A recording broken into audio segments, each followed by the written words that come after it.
wabarakatuh. My name is Erni Janiyawati, and I will explain what I have learned in this class.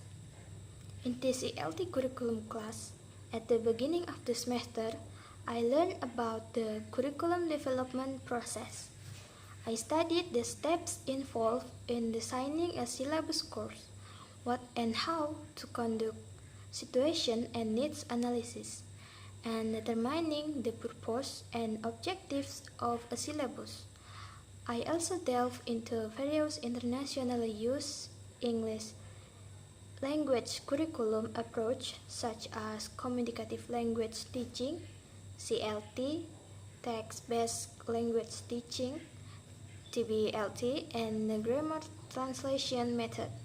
Furthermore, I learned about various principles of developing English language learning materials and the principles of integrating technology to facilitate effective learning.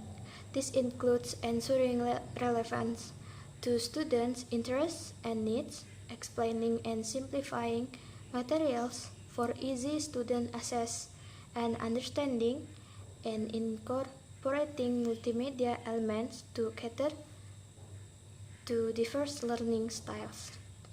I also learned how to design assessment plans to evaluate language learning outcomes, including the types of assessments, methods used, and learning about feedback and assessment adjustment towards learning objectives. In ensuring that evaluation methods directly reflect what students are expected to learn was a key focus. After the midterm exam, I learned a lot about the curriculum in Indonesia, starting from the independence era to the currently implemented curriculum. The first curriculum was in 1975, followed by 1984 and 1994. The second was the 2004 curriculum. The third was the 2006 curriculum or KTSP. The fourth was the 2013 curriculum, and the latest is the Merdeka curriculum.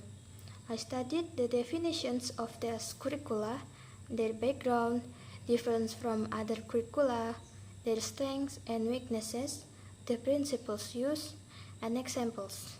Also, I learned a lot about approaches such as audiolingual, grammar translation, and other approaches applied in Indonesia.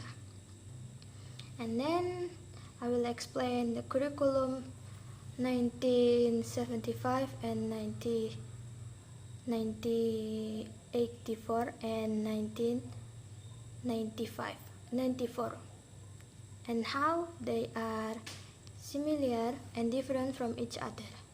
Among those curricula, which one is the best? The 1975 curriculum, centralist and goal-oriented, influenced by behavioral psychology, emphasized efficiency and effectiveness, with detailed lesson plans.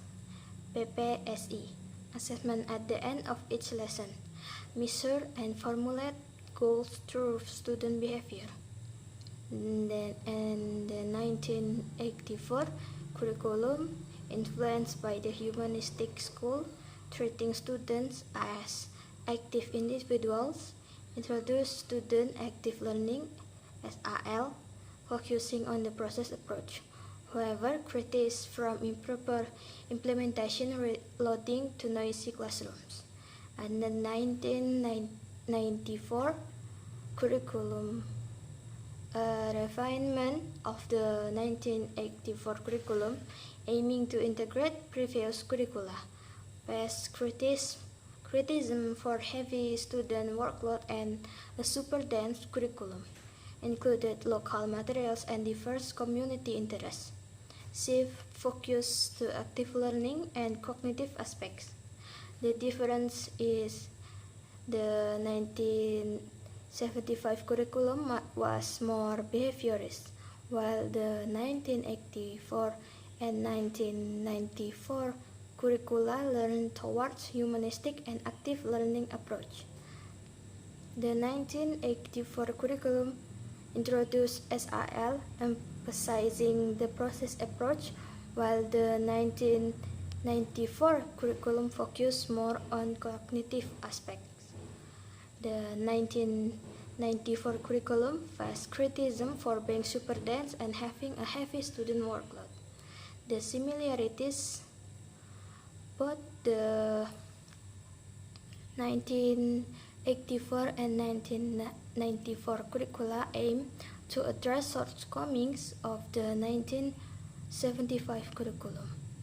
The 1994 curriculum incorporate elements from the 1975 and 1984 curricula, attempting to integrate them.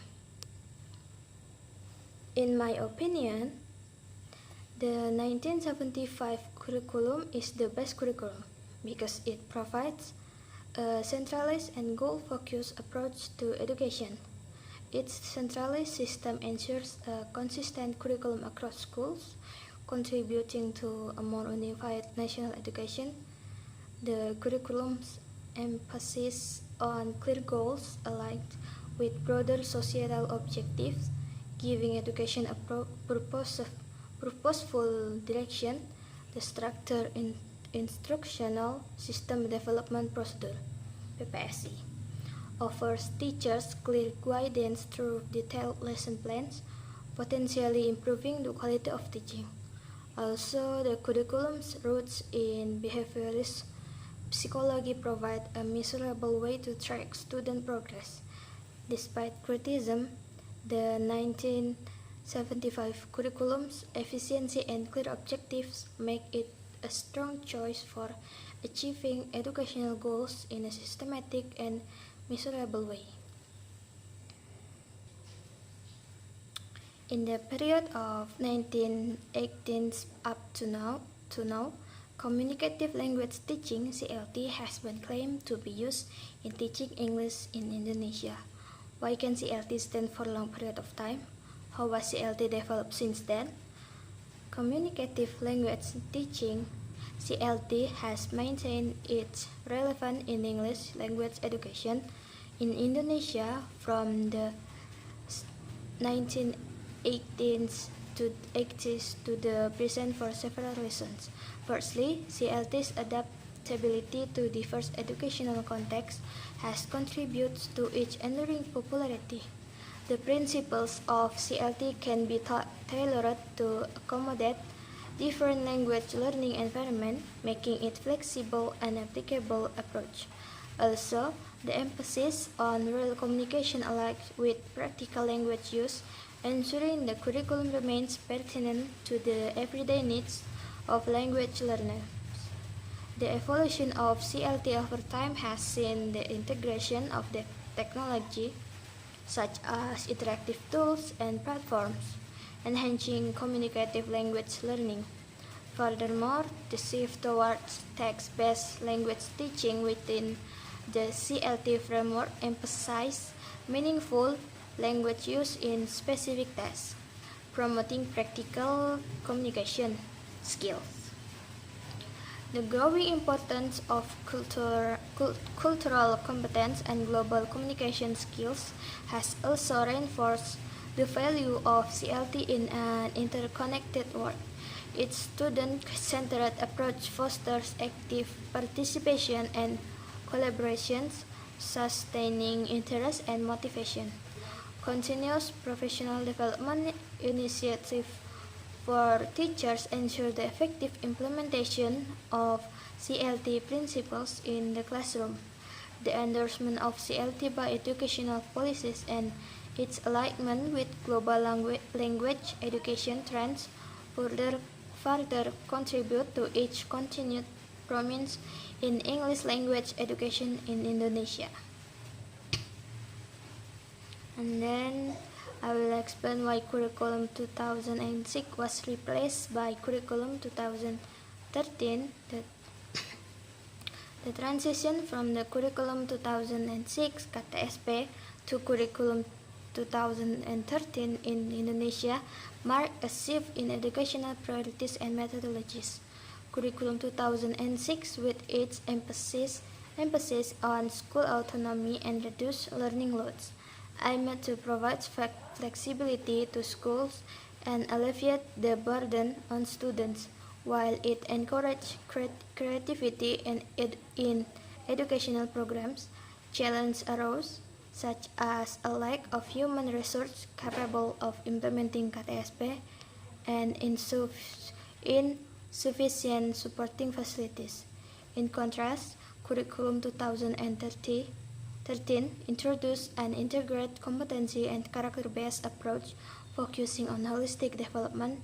It aspired to improve the quality of education by addressing the perceived shortcomings of Curriculum 2006.